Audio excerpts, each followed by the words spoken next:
நான் அதித்தி இந்த வீடியோவில் வந்து என்னுடைய ரீடிங் ரேப்பப்பை பார்க்கலாம். Usually I take books from Kalaignar library Madurai and 2 weeks once நான் சேஞ்ச் பண்ணுவேன். இந்த தடவை வந்து கொஞ்சம் பல்கி புக்ஸ் எடுத்ததுனால it's been like 3 weeks. So என்னென்ன படித்தேன் அப்படிங்கிறத பார்க்கலாம். அந்த புக்ஸோடைய விலை ஷார்ட் ரிவ்யூவும் சொல்கிறேன். வீடியோக்குள்ளே போயிடலாம். அதாவது 4 புக்ஸுங்க. முதல் புக் வந்து தி ஜானகிராமன் சிறுகதைகள் அப்படின்னு சொல்லிட்டு ஒரு புத்தகம். ரெண்டாவது புத்தகம் வந்து கரிச்சான் குஞ்சு சிறுகதைகள் அப்படிங்கிற புத்தகம். எல்லாமே பல்கி புக்ஸ் தான் இந்த தடவை ஆக்சுவலி. மூணாவது புத்தகம் வந்து இறுதி இரவு அப்படிங்கிற புத்தகம், சரவண கார்த்திகேயன் அப்படிங்கிற ரைட்டர் எழுதினது. நாலாவது புத்தகம் வந்து முத்துலிங்கம் கதைகள் அப்படிங்கிற புத்தகம். இது ஃபர்ஸ்ட் வந்து நம்ம குட்டி புக்ல இருந்து ஆரம்பிக்கலாம். ஸோ ஃபர்ஸ்ட் புக் வந்து இறுதி இரவு அப்படிங்கிறது இது சரவண கார்த்திகேயன் அப்படிங்கிற ரைட்டர் எழுதினது. இந்த ரைட்டர் வந்து நான் இதுவரைக்கும் வந்து கேள்விப்பட்டதே கிடையாது. நான் வந்து இந்த writer he is very popular போல இருக்கு. இது வரைக்கும் எனக்கு இப்படி ஒரு ரைட்டர் இருக்கிறது எனக்கு தெரியாது. பட் இவருடைய கதைகள் எல்லாம் வந்து வார பத்திரிகைகள்லாம் வந்திருக்கு. ரைட்டர் யாரு அப்படின்னு தேடி பார்க்குறப்ப தான் இந்த குமுதம் விக்கெட் அந்த மாதிரி இதெல்லாம் அவர் சின்ன கதைகள்லாம் எழுதியிருக்காரு. தேடி பார்க்குறப்ப தான் அங்கே எழுதினவர் அப்படிங்கிற ஸ்ட்ரைக் ஆச்சு. ஸோ இது வந்து ஒரு சயின்ஸ் ஃபிக்ஷன் புக்குங்க. தமிழ் இது சிறுகதை தொகுப்பு தான், எல்லாமே சிறுகதை தொகுப்பு தான் இந்த தடவை. இதுவும் வந்து ஒரு சிறுகதை தொகுப்பு. அதாவது இவருடைய புத்தகங்களும் சரி இவருடைய கதைகளையும் சரி எப்படி விமர்சிக்கிறாங்க அப்படின்னா ஹார்ட்கோர் இலக்கியம்னு சொல்லுவாங்க இல்லைங்களா, அதுக்கு கொஞ்சம் கம்மி. ஒரு சாமானிய மனிதன் படிக்கிறது அதுக்கு கொஞ்சம் ஜாஸ்தி. அதாவது he's been somewhere in the middle of both these அப்படின்னு சொல்லி நிறைய ரைட்டர்ஸ் இவரை ரிவ்யூ பண்ணியிருக்காங்க. இந்த புத்தகம் வந்து விலை வந்து 190, பதிப்பகம் வந்து உயிர்மை பதிப்பகம். இதுல இருக்கிற சிறுகதைகள் என்னென்ன அப்படின்னா, அதாவது எத்தனை சிறுகதைகள் இருக்குன்னு நான் காட்டுறேன். இதெல்லாம் வந்து அவர் எழுதின அதர் புக்ஸுங்க. அவர் எழுதின மற்ற கதைகள் கவிதைகள் அதெல்லாம் இங்கே கொடுத்துருக்காங்க. அண்ட் இது வந்து அவர் இந்த புக்ல எழுதியிருக்கிற சிறுகதைகள்லாம் வந்து பல இடங்களுக்கு அவர் அனுப்பி, அதாவது பல புத்தகங்களுக்கு அவர் அனுப்பி அதுல இருந்து ரிஜெக்ட் ஆனது அப்படின்னு சொல்லியிருக்காரு. இதெல்லாம் தான் இந்த புக்ல இருக்க சிறுகதைகள் ஆக்சுவலி. இது எல்லாமே நல்லா இருந்தது. முதல்ல வந்து E = MC² அப்படின்னு சொல்லிட்டு ஒரு சிறுகதை செம்மையா இருந்தது. அதாவது ரைட்டர் சுஜாதா இருக்காரு இல்லைங்களா, அந்த ரைட்டர் சுஜாதா வந்து 2 கேரக்டர்ஸ், ஆத்மா நித்யா அப்படின்னு சொல்லிட்டு அவருடைய கதையில வர 2 கேரக்டர்ஸ் இருக்காங்க. அந்த 2 கேரக்டர்ஸ்ல ஒரு கேரக்டரை வந்து அவர் கொலை பண்ணணும் இந்த சென்ஸ் அந்த கேரக்டரை முடிச்சு விடணும், அந்த கேரக்டருக்கு ஒரு முடிவை தரணும் அப்படின்னு ஒரு டிசிஷன் எடுக்கிறாரு. அவர் என்ன பண்றாரு அதுக்கப்புறம் அப்படிங்கிறது தான் இந்த கதை. பயங்கர அமேசிங்கா இருந்தது. இதுல இன்னொரு பியூட்டிஃபுல்லான ஸ்டோரி வந்து ஒரே ரத்தம் அப்படிங்கிறது. ஒரு ஹஸ்பண்ட் அண்ட் ஒய்ஃபுங்க. குழந்தை இருக்கு அவங்களுக்கு, ஜோதிகா அப்படின்னு சொல்லிட்டு ஒரு குட்டி குழந்தை இருக்கு. அந்த ஒய்ஃப் யார் அப்படின்னா, அவங்க வந்து கல்யாணத்துக்கு முன்னாடியே ஒருத்தரை லவ் பண்ணியிருப்பாங்க. பட் லவ் பண்ணது வந்து அவங்களுக்கு கம்யூனிட்டி விஷயத்துல அவங்க பேரண்ட்ஸ் வந்து கொஞ்சம் ரொம்பவே ஸ்ட்ரிக்டா இருந்திருப்பாங்க. இந்த பொண்ணு முடிஞ்ச மட்டும் போராடி பார்க்கும், கம்யூனிட்டி தான் வேறையை தவிர்த்துட்டு அந்த பொண்ணு லவ் பண்ண பையன் வந்து இஸ்ரோவில் சயின்டிஸ்டா அவர் வேலைக்கு சேர போவார். கம்யூனிட்டி ஒரு பக்கம், பட் இவ்வளோ பெரிய வேலை பார்க்குற இவ்வளோ நல்ல பையன் அப்படின்னு சொல்லி என்னென்னமோ ட்ரை பண்ணுவாங்க. பட் கன்வின்ஸ் ஆகவே மாட்டாங்க. ஒரு கட்டத்தில் வந்து சரி நான் வீட்டில் பார்க்குற மாப்பிள்ளைய கல்யாணம் பண்ணிக்கிறேன் அப்படின்னு சொல்லிட்டு கல்யாணம் பண்ணிப்பாங்க. மாப்பிள்ளைக்கு வந்து தெரியும் இந்த மாதிரி முன்னாடி லவ் பண்ணியிருக்காங்க அப்படின்னு சொல்லி அவரும் வந்து நான் உனக்கு ஸ்பேஸ் கொடுக்குறேன், யூ டேக் யுவர் டைம் அப்படின்னு சொல்லிடுவாரு. ஒரு கட்டத்தில் 2 பேர் சேர்ந்து வாழ ஆரம்பிப்பாங்க. குழந்தெல்லாம் பிறக்கும். கூடல வந்து ஒரு தடவை இந்த பொண்ணுடைய ஃபேஸ்புக் அக்கௌண்ட்லேருந்து இந்த பொண்ணு ஒரு ஃபோட்டோ போட்டிருக்கோம். அதுக்கு வந்து அந்த பையன் ஒரு எதேச்சா லைக் போட்டிருப்பா. அப்படி அவள் எக்ஸ்லவர். கீழே கமெண்ட்ல வந்து இந்த பொண்ணோட காலேஜ் ஃப்ரெண்ட்ஸ் எல்லாம் வந்து ஃப்ரெண்டு ஒரு பையன் வந்து என்ன நீங்க 2 பேரும் என்ன ஒன்னா தான் இருக்கீங்களா அப்படி இப்படின்னு சொல்லி பேசிடுவாரு. பட் அதை வந்து இவங்க ஹஸ்பண்ட் எதேச்சியா பார்த்துடுவாரு. பார்த்த உடனே வந்து இந்த பொண்ணு சொல்ல என்ன சந்தேகப்படுறீங்களா அப்படின்னு சொல்லிட்டு நாங்கள் இதுதான் என்னுடைய ஃபேஸ்புக் பாஸ்வேர்டெல்லாம் ஓப்பன் பண்ணி காட்டிடுறோம். இந்த பாருங்க நாங்கள் இந்த பழைய சாட்லாம் இதுதான், அதுக்கப்புறம் நான் எதுவுமே பேசலை அப்படின்னு சொல்லிட்டு இவர் வந்து இல்லை அதெல்லாம் வேண்டாம், முதல்ல அவனோட ஃபேஸ்புக் அக்கௌண்ட் பாஸ்வேர்டை மாற்றிடு, அவனை வந்து அன்ஃப்ரெண்ட் பண்ணிடு போதும் அப்படின்பாரு. அதுக்கப்புறம் இந்த பட்டர்னிட்டி டெஸ்ட் குழப்பமெல்லாம் வர கடைசியில் என்ன ஆச்சு, அந்த குழந்தை யாரோடது அப்படிங்கிறத கதையோட பயங்கர ட்விஸ்டான எண்டிங் செம்மையா இருந்தது கதை. இன்ஃபேக்ட் அந்த கதையோட எண்டிங் பாயிண்ட் வந்து அப்படி இருந்தது, லிட்டரலி வேற லெவலில் இருந்ததுங்க. அடுத்து வந்து இந்த புக்கில் வந்து எல்லா கதைகளையும் பற்றி சொல்லலாம். இந்த புக்கை பற்றி நான் பேச ஆரம்பிச்சா தனியாகவே வீடியோ போடலாம்னு நினைக்கிறேன். அண்ட் மதுமிதா சில குறிப்புகள் அப்படிங்கிற புத்தகம் வந்து அந்த பொண்ணோட ட்விட்டரில் ஃபீட்ஸ் இருக்கும் இல்லைங்களா, அந்த பொண்ணு போஸ்ட் போடுவோம் ட்விட்டரில், அந்த ட்விட்டர் போஸ்ட்டுகள் வழியாகவே இந்த கதை நகர்ந்துருக்கும். எங்கே போச்சு அந்த பொண்ணு, என்ன ஆச்சு அந்த பொண்ணுக்கு, இது விஷயங்கள் எல்லாமே லைக் அப்படியே ஒரு அந்த பொண்ணுடைய ஃபீலிங்ஸ் அப்படியே டைரெக்டாக எக்ஸ்பிரஸ் பண்ணுற மாதிரி இருக்கும். அண்ட் மயிறு அப்படின்னு ஒரு கதை இருக்குது. இது வந்து தலையில் வந்து வழுக்க இருக்கிற ஒரு ஆண். இந்த பையனுக்கு வந்து ஒரு பால்னஸ் பேட்டர்ன் இருக்கும், சின்ன வயசுலேருந்தே அது இருக்கும். ஏன்னா அவங்க ஃபேமிலியிலே வந்து ட்ரெண்ட்ஸ், இந்த ஃபேமிலி ஒரு மாதிரி இந்த ஹெரிடிட்ரி ஜெனட்டிக்காக வரும் இல்லைங்களா பால்னஸ், அந்த மாதிரி ஒரு பால்னஸ் இருக்கும் அந்த பையனுக்கு. இந்த பால்னஸை போக்குறதுக்காக அந்த பையன் வந்து போயிட்டு ட்ரீட்மெண்ட்லாம் எடுத்துக்கிறாரு. ஹேர் எல்லாம் வளருது. அந்த பையனுக்கு வந்து கல்யாணமும் அதனால நடக்கவே இல்லை. ஏன்னா மண்டையில முடியே இல்லை, எப்படி கல்யாணம் ஆகும் அப்படின்னு சொல்லிட்டு கடைசியில் முடியெல்லாம் வளர்த்துக்கிறாரு. கடைசியில் வந்து கல்யாணத்தன்னைக்கு ஒரு முடியோட தான் இருக்கணும். ஏன்னா அவங்க ஃபேமிலியில் யாருமே வந்து கல்யாணத்தன்னைக்கு முடியோட இருந்ததே கிடையாது. எல்லாரும் கல்யாண ஃபோட்டோவுமே வந்து இப்படி வழுக்கையாக தான் இருக்கும். இருக்கணும்னு முடிவு பண்ணுறாரு. இருந்தாரா இல்லையா அப்படிங்கிறத கதையோட சூப்பரான எண்டிங். இந்த மாதிரி இந்த புக்கில் வந்து எல்லா கதைகளுமே ரொம்ப நல்லா இருந்தது. எல்லா ஜேர்னல்ஸுமே இதில் இருந்தது. Like sort of science fiction, மனிதர்களோட எமோஷன்ஸ் எல்லாமே ரொம்ப அழகாக எக்ஸ்பிரஸ் பண்ணியிருந்தாங்க இந்த writer. And this writer is a definite pick for beginners. நல்லா சூப்பராக இருந்தது, ட்ரை பண்ணி பார்க்கலாம். ப்ளஸ் இந்த ரைட்டர் வந்து ஆரம்பத்திலே வந்து ரிஜெக்டட் காப்பீஸ் அப்படின்னு சொல்லியிருந்தது வந்து இட் வாஸ் வண்டர்ஃபுல், செமையாக இருந்தது. இன்னும் லைக் இவ்வளோ தூரம் ரிஜெக்ஷன்ஸ் இருந்திருக்கு அப்படிங்கிறப்ப ஓகே எனக்கு இவ்வளோ நல்ல கதைகள் ரிஜெக்ட் ஆயிருக்கா அந்த பாயிண்ட்ல தான் வந்து நான் முன்னாடி சொன்னது. இவர் வந்து அந்த ஹார்ட் கோர் இலக்கியத்துக்கு கொஞ்சம் கம்மியாக, பொதுஜன ரசனைக்கு வந்து கொஞ்சம் ஜாஸ்தி அவர் எழுதுறாரு அப்படின்னு சொல்லிட்டு. But I think he's an amazing writer and I'm very glad to have found this book. இப்படி ஒரு ரைட்டர் அண்ட் இந்த புக் ரெண்டுமே கண்டுபிடிச்சு உங்ககிட்ட சொல்றதுல வந்து I feel very very happy. So this is the first book. Second book போயிடலாம். Second book தான் சொல்ல புக் டி ஜானகிராமன் சிறுகதைகள். அதாவது டி ஜானகிராமன் சிறுகதைகள். இந்த புத்தகத்தோட விலை வந்து இது வந்து காலச்சுவடு பப்ளிகேஷன், இங்கே போட்டிருப்பாங்க காலச்சுவடு பப்ளிகேஷன். இந்த புக்கோட விலை வந்து என்ன அப்படின்னா இது வந்து 1937லேருந்து 1960 வரைக்கும் இந்த ரைட்டர் எழுதின கதைகளோட தொகுப்பு இது மொத்தமுமே. இதோடைய விலை வந்து விலை போடலை, நான் விலை எங்கேயாவது நான் கண்டுபிடிச்சேன்னா I just let you know. Pages வந்து நம்பர் ஆஃப் பேஜஸ் வந்து 784. கிட்டத்தட்ட ஒரு 80 சிறுகதைகள் இருக்கு இதுல. தமிழ் இலக்கியம் பொறுத்த வரைக்கும் வந்து எல்லா தரப்பான மக்களும் விரும்பி கொண்டாடுற எழுத்தாளர்கள் அல்லது ரொம்ப விரும்பி படிக்கிற எழுத்தாளர்கள். இன்னும் ரைட் ஃப்ரம் த தமிழ் நாவல் பிகினர்ஸ்லேருந்து ஆரம்பிச்சு நான் வந்து எவ்வளோ கஷ்டமான நாவல் கொடுத்தாலும் நான் படிச்சிருவேங்க, இப்படிங்க முன்னாடி நான் படிச்சிருவேன், I can get a grasp of everything அப்படின்னு சொல்கிறவங்க வரைக்குமே கொண்டாடப்படக்கூடிய ஒரு எழுத்தாளர்னா அது டெஃபினட்டாக டி ஜானகிராமன் அப்படின்னு சொல்லலாம். ரொம்ப ரொம்ப சூப்பரான ரைட்டர். இவருடைய சிறுகதைகள் வந்து அவ்வளோ நல்லா இருந்தது. எல்லா சேனல்ஸுமே இருந்ததுங்க சிறுகதைகளில். லைக் இன்னும் ஒரு இதில் வந்து எனக்கு மனசுக்கு ரொம்ப பிடிச்ச கதை வந்து எருக்கம்பூ அப்படின்னு சொல்லிட்டு ஒரு கதை. அதாவது இந்த எல்லா பூக்களும் வந்து ஒரு அழகா யார் இருக்கா அப்படின்னு சொல்லிட்டு ஒரு போட்டிக்கு போகுது. நமக்கு தெரிஞ்ச மல்லிப்பூ, தாமரைப்பூ, அல்லிப்பூ எல்லா பூக்களுமே வந்து போகுது, அந்த ஒரு காம்படிஷனுக்காக போகுது. அப்படி போகிறப்ப வந்து இந்த எருக்கம்பூவும் போகுது. எருக்கம்பூ அவங்க அம்மா வந்து என்ன இந்த காம்படிஷன் போன எருக்கம்பூ நம்ம பார்த்துருப்போம் இன்னும் இது நீ போறியா அப்படின்னப்ப ஆமாம்மா நான் போகிறேன் இந்த காம்படிஷனுக்கு அப்படின்ட்டு. சரி போவோம், சரி எருக்கம்பூ வந்து பிள்ளை மனசு கஷ்டப்பட்டுறக்கூடாது அப்படின்னு சொல்லி அவங்க அம்மா யோசிக்கும். சரி போயிட்டு வா நீ அப்படிங்கும். எருக்கம்பூ ஜெயிச்சுட்டு வந்துடும் காம்படிஷனில்.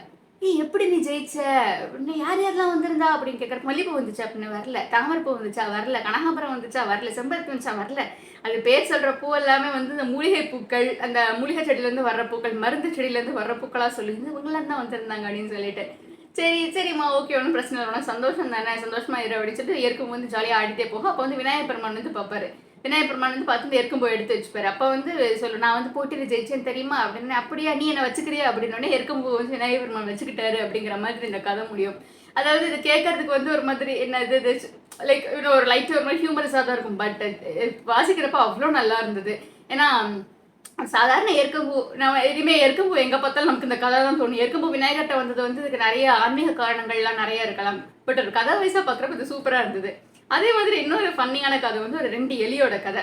அந்த எலி வந்து ஒரு ஹஸ்பண்ட் எலி, ஒய்ஃப் எலி. ஹஸ்பண்ட் எலி வந்து பாட்டு பாடிட்டே வீட்டில் வர்றப்ப இது ஒய்ஃப் எலி சொல்ல, ஐயோ தயவுசெய்து இப்படி பாடிட்டே இருக்காதிங்க, அது சும்மா தப்பு தவறுமா பாடும், ஏன் இப்படி பாடாப்படுத்துறீங்க நீ அப்படின்னோடனே பாரு நான் ஒரு நாள் நான் சங்கீதத்தை நிறுத்துவேன் பாரு, எனக்கு நான் இவ்வளோ பெரிய ஆளாகிறேன் பாரு அப்படின்னு சொல்லும். இந்த எலிக்கு வந்து ஒரு வேலை பார்த்துட்டு இருக்கும். ஆனாலும் இந்த வேலையை தாண்டி பொதுவில் போய் நிறைய விஷயங்கள் தெரிஞ்சுக்கிறது, படிக்கிறது அப்படின்னு பயங்கரமான ஆர்வம் இருக்கும் இந்த எலிக்கு.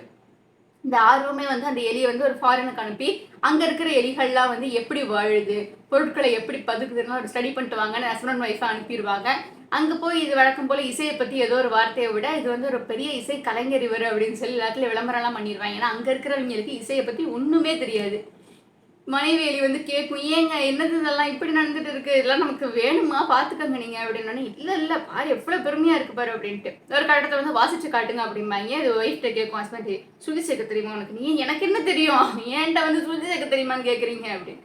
ஒரு கட்டத்துக்கு அப்புறம் அது கண்ணா பின்னான்னு பாடும், பாட்டத்தை கண்டுபிடிச்சிரும் இன்னொரு எலி.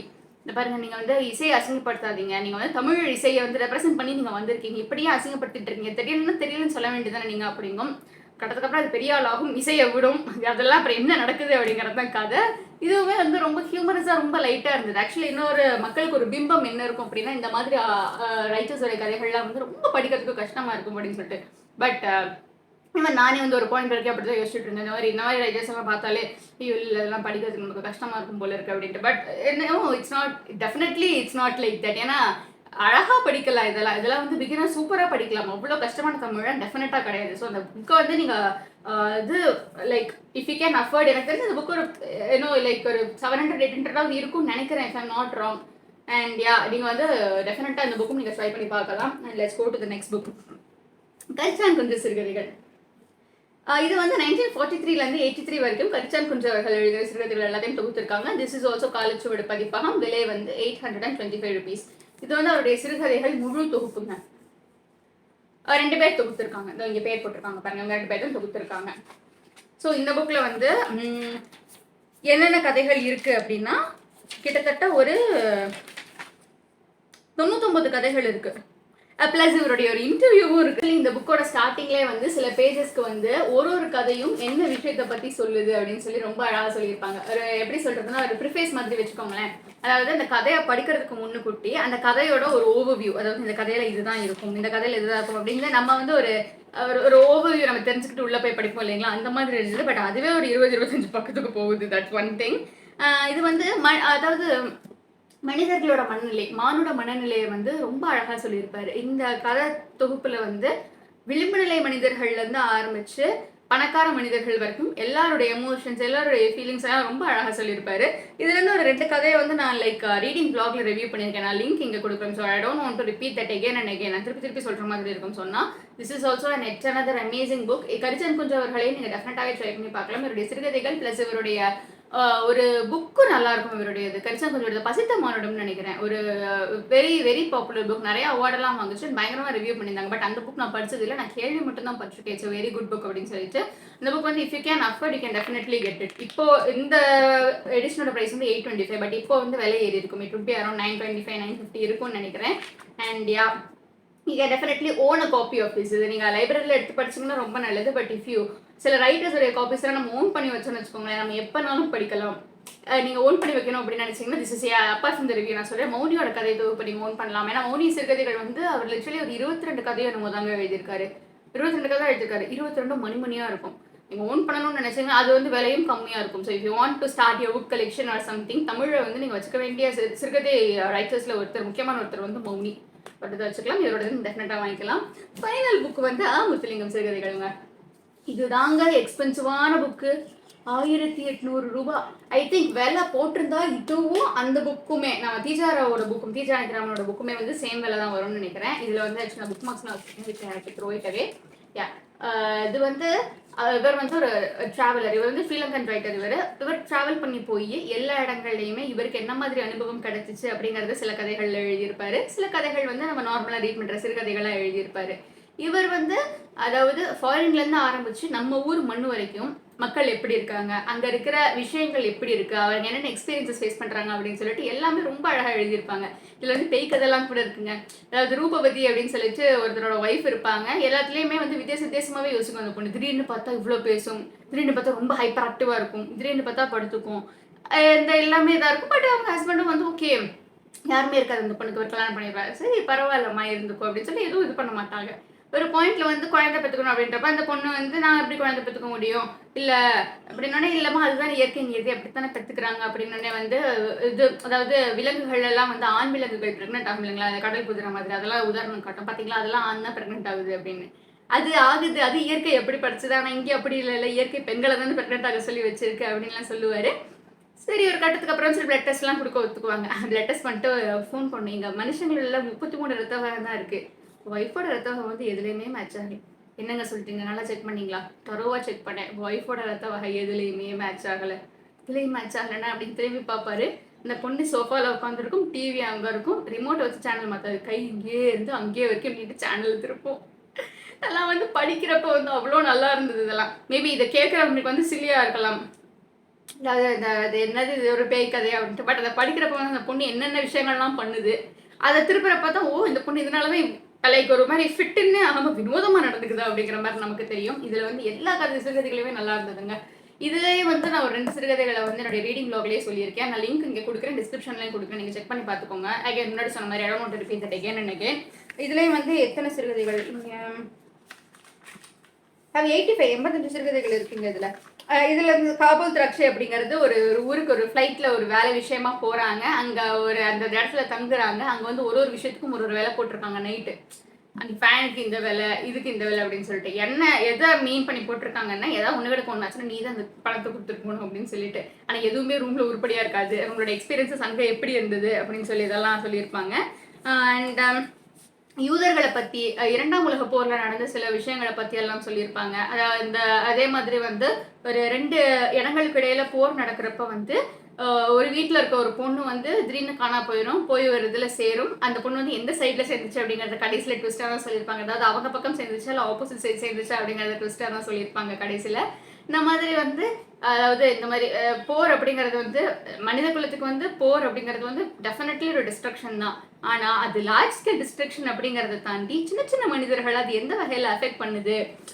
ஒரு கதையிலலாம் வந்து லைக் சாப்பாடே கிடச்சிருக்காது, குப்பை தொட்டிலேருந்து எடுத்து சாப்பிடுவாங்க. அவங்க வந்து அது நல்லதா கெட்டதாலாம் பார்த்து சாப்பிட மாட்டாங்க, சாப்பாடு அவ்வளோதான் எடுத்து சாப்பிடுவாங்க. ஸோ இந்த மாதிரி அழகான விஷயங்கள்லாம் நிறைய சொல்லியிருந்தாங்க. டெஃபினட்டாகவே நீங்கள் இந்த புக்கும் நீங்கள் ட்ரை பண்ணி பார்க்கலாம். அண்ட் யா ஸோ இதுதான் என்னுடைய ரீடிங் ரேப்பப். நமக்கு 4 புக்ஸ் நம்ம படிச்சிருக்கோம். இது வந்து நான் கம்ப்ளீட்டாக படித்தேன், ஃபுல்லாக ஒரு கதை விடாமல் படித்தேன் அப்படிலாம் சொல்ல முடியாது. நான் முடிஞ்ச வரைக்கும் நான் படித்தேன், அவ்வளோதான். இந்த புக் நான் கம்ப்ளீட்டாக ஃபுல்லாக படிச்சது வந்து இந்த book, this book, the first book I mention. So இந்த வீடியோ எப்படி இருந்தது அப்படின்னு கீழே கமெண்ட்ல சொல்லுங்கள். And please do subscribe to me. Thank you.